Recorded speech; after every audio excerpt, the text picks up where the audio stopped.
അസ്സലാമു അലൈക്കും വറഹ്മത്തുള്ളാഹി വബറകാതുഹു.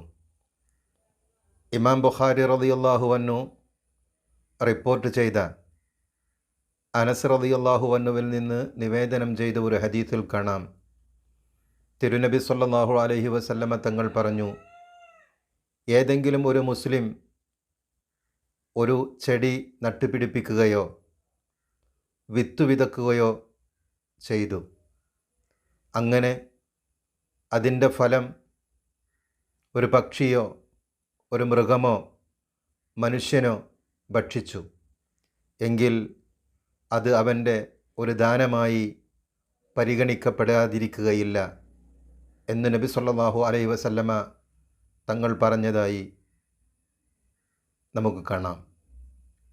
ഈ ഹദീസിൽ നിന്ന് നമുക്ക് മനസ്സിലാകുന്നത്, പരിശുദ്ധമായ ഇസ്ലാം തിരുനബി സല്ലല്ലാഹു അലൈഹി വസല്ലമ തങ്ങൾ കൃഷിയെ അങ്ങേയറ്റം പ്രോത്സാഹിപ്പിക്കുന്നു.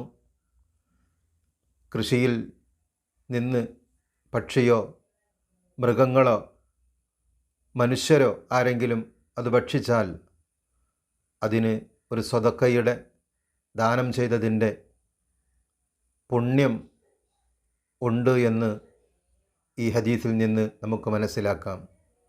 അല്ലാഹു സുബ്ഹാനഹു വ തആല നമ്മുടെ കൃഷികളിലും മറ്റെല്ലാ കാര്യങ്ങളിലും ഖൈറും ബറക്കത്തും നൽകി അനുഗ്രഹിക്കുമാറാകട്ടെ.